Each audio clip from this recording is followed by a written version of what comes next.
തൻ്റെ ഏകജാതനായ പുത്രനിൽ വിശ്വസിക്കുന്ന ഏവനും നശിച്ചു പോകാതെ നിത്യജീവൻ പ്രാപിക്കേണ്ടതിന് ദൈവം അവനെ നൽകുവാൻ തക്കവണ്ണം ലോകത്തെ സ്നേഹിച്ചു. ദൈവസന്നിധിയിൽ നിന്നും, ദൈവത്തിൻ്റെ തോട്ടത്തിൽ നിന്നും, ദൈവസാന്നിധ്യത്തിൽ നിന്നും പുറത്താക്കപ്പെട്ട ആദാമ്യ വർഗത്തെ ഇതാ വീണ്ടെടുക്കുവാനായിട്ട് സ്ത്രീയുടെ സന്തതി സർപ്പത്തിൻ്റെ തലയെ തകർക്കുമെന്നുള്ള ദൈവിക വാഗ്ദത്തം പോലെ കാലഘട്ടങ്ങളേറെ കഴിഞ്ഞുവെങ്കിലും കാലസമ്പൂർണതയിൽ സ്ത്രീയിൽ നിന്ന് ജനിച്ചവനായി യേശുക്രിസ്തുവിനെ നമുക്ക് കാണുവാൻ കഴിയും.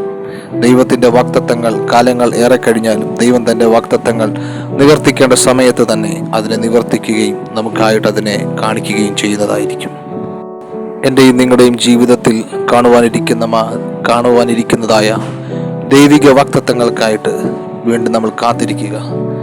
ഏതൊക്കെ ജനറേഷനുകൾ മാറിമറിഞ്ഞാലും ദൈവം നിന്റെ മേലിട്ടിരിക്കുന്ന ദൈവിക വാഗ്ദത്തങ്ങൾക്ക് ദൈവം മാറ്റം വരുത്താതെ അത് നിന്റെ ജീവിതത്തിൽ കാണിക്കും.